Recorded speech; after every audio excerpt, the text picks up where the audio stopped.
നമസ്കാരം. റഷ്യ-യുക്രൈൻ സംഘർഷം ഇപ്പോൾ വളരെ നിർണായക ഘട്ടത്തിലാണ്. ഇപ്പോൾ സംഘർഷം കൂടുതൽ രൂക്ഷമാകുന്ന സാഹചര്യവുമാണുള്ളത്. ഇപ്പോഴത്തെ സംഘർഷം മറ്റ് യൂറോപ്യൻ രാജ്യങ്ങളിലും പടരുന്ന ഘട്ടത്തിൽ സുരക്ഷാ നടപടികളും ശക്തമാക്കിയിട്ടുണ്ട്. നിരവധി രാജ്യങ്ങളിൽ ഇപ്പോഴേ സുരക്ഷാ നടപടികൾ സ്വീകരിച്ചു തുടങ്ങി. പോളണ്ടിലെ ഔദ്യോഗിക ബോംബ് ഷെൽട്ടറുകൾക്ക് 3 ലക്ഷം ആളുകളെ ഉൾക്കൊള്ളാൻ കഴിയുമെന്നാണ് റിപ്പോർട്ട്. തുരങ്കങ്ങളും മെട്രോ സ്റ്റേഷനുകളും പോലെയുള്ള താൽക്കാലിക പരിഹാരങ്ങളും അധികാരികൾ തയ്യാറാക്കിയിട്ടുണ്ട്. 276 ന്യൂക്ലിയർ പ്രൊട്ടക്ഷൻ ബങ്കറുകൾ തയ്യാറാക്കി യുകെയും സുരക്ഷാ നടപടികൾ ഇപ്പോൾ ശക്തമാക്കിക്കൊണ്ടിരിക്കുകയാണ്. ഇപ്പോഴത്തെ ജനങ്ങളുടെ സുരക്ഷയ്ക്കായി ജർമ്മനിയും കടുത്ത നടപടികൾ സ്വീകരിക്കുന്നു എന്ന വാർത്തകളാണ് പുറത്തുവരുന്നത്. റഷ്യയിൽ ഇപ്പോൾ വർദ്ധിച്ചു വരുന്ന ഭീഷണികൾക്കിടെ ജനങ്ങളുടെ സുരക്ഷ ഉറപ്പുവരുത്താൻ ആവശ്യമായ നടപടികൾ സ്വീകരിച്ച് ജർമ്മനിയും രംഗത്ത് വന്നിരിക്കുകയാണ്. മെട്രോ സ്റ്റേഷനുകൾ എയർ റെയ്ഡ് ഷെൽട്ടറുകളായി പരിഗണിച്ചുകൊണ്ടാണ് ജർമ്മനി സുരക്ഷ ശക്തിപ്പെടുത്താനുള്ള ശ്രമങ്ങൾ ശക്തമാക്കിയിരിക്കുന്നത്.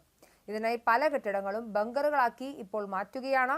ഇവിടങ്ങളിലേക്ക് ജനങ്ങളെ എത്തിക്കുന്നതിനായുള്ള ഒരു ആപ്പ് പുറത്തിറക്കാനുള്ള ശ്രമങ്ങളും തുടരുന്നതായും വിവരങ്ങൾ ലഭിക്കുന്നുണ്ട്. സംഘർഷങ്ങൾ വർദ്ധിക്കും മുൻപേ പൊതു ബങ്കറുകളുടെ എണ്ണം വർദ്ധിപ്പിക്കാനാണ് ജർമ്മനിയുടെ ശ്രമം.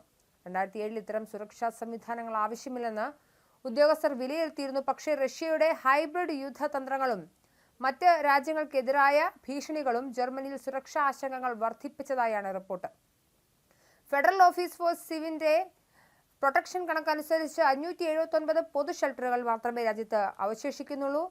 8.44 കോടി ജനങ്ങളുടെ രാജ്യത്ത് 5 ലക്ഷം പേരെ മാത്രമേ ഈ ഷെൽട്ടറുകളിൽ ഉൾക്കൊള്ളാനും കഴിയുകയുള്ളൂ. വലിയ രീതിയിലുള്ള ബങ്കർ ശൃംഖല പുനർനിർമ്മിക്കാൻ വർഷങ്ങൾ വേണ്ടിവരുമെന്നതിനാൽ ഹോം ഷെൽട്ടറുകളെയാണ് നിലവിൽ ഇപ്പോൾ കൂടുതലായി നിർമ്മിക്കാൻ ശ്രമിക്കുന്നത്.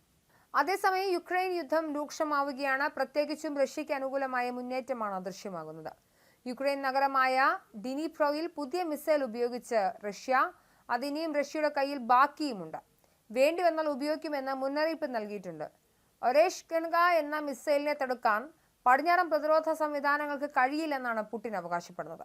പരീക്ഷണാടിസ്ഥാനത്തിലായിരുന്നു പ്രയോഗം. അടുത്ത വർഷം ജനുവരിയിൽ ഡൊണാൾഡ് ട്രംപ് വീണ്ടും അമേരിക്കൻ പ്രസിഡന്റായി എത്തുന്നതിന് മുൻപ് സ്ഥാനമൊഴിയുന്ന പ്രസിഡന്റ് ജോ ബൈഡൻ ട്രംപിനെ കുഴപ്പത്തിലാക്കാൻ പരമാവധി പണി കൊടുക്കുകയാണെന്ന് ഏറെക്കുറെ ഉറപ്പായി. യുക്രൈന്റെ കൈവശമുണ്ടായിരുന്ന ദീർഘദൂര മിസൈലുകൾ റഷ്യയിലേക്ക് അയക്കാൻ ബൈഡൻ ഭരണകൂടം അനുമതി നൽകിയതും ഇതിന്റെ ഭാഗമായിട്ടായിരിക്കുമെന്ന് വേണം കരുതാൻ. ഇതെല്ലാം ഒടുവിൽ ഒരു 3ാം ലോക യുദ്ധത്തിലേക്ക് എത്തിച്ചേരുമെന്നാണ് പലരും ഭയപ്പെടുന്നത്. ഡൊണാൾഡ് ട്രംപ് അധികാരത്തിലെത്തുന്നതോടുകൂടി യുക്രൈൻ റഷ്യ സംഘർഷവും യുദ്ധവും അവസാനിക്കുമെന്ന തരത്തിലുള്ള വാർത്തകൾ ഉണ്ടായിരുന്നു. അല്ലെങ്കിൽ തന്നെയും അമേരിക്ക റഷ്യയോട് ചേർന്ന് നിന്നുകൊണ്ടാണ് പ്രവർത്തിച്ചിരുന്നത്. ഈ ഘട്ടത്തിലാണ് അധികാരത്തിൽ നിന്ന് ഇറങ്ങുന്നതിന് തൊട്ടു മുൻപ് ബൈഡൻ യുക്രൈനോട് ചേർന്ന് നിന്നുകൊണ്ട് അതിദൂര മിസൈലുകൾ അയക്കാനുള്ള അനുമതി സൈനിക പിന്തുണയും നൽകിയത്. ഈ ഘട്ടത്തിലാണ് യുക്രൈൻ റഷ്യ യുദ്ധം അതിൻ്റെ അടുത്ത ഘട്ടത്തിലേക്ക് കിടക്കുന്നത്. യുദ്ധം ആരംഭിച്ച് 1000 ദിവസങ്ങൾ പിന്നിടുന്നതിൻ്റെ തൊട്ട് പിറ്റേ ദിവസമാണ് ആക്രമണം ഉണ്ടായത്. എന്തായാലും ലോകരാഷ്ട്രങ്ങൾ എല്ലാവരും തന്നെ 3ാം ലോക യുദ്ധം എന്ന ഭീതിയിലാണുള്ളത്. പല രാഷ്ട്രങ്ങളും ഇതിനോടകം തന്നെ പ്രതിരോധ സംവിധാനങ്ങൾക്കായുള്ള ആസൂത്രണങ്ങൾ ആരംഭിച്ചു കഴിഞ്ഞു.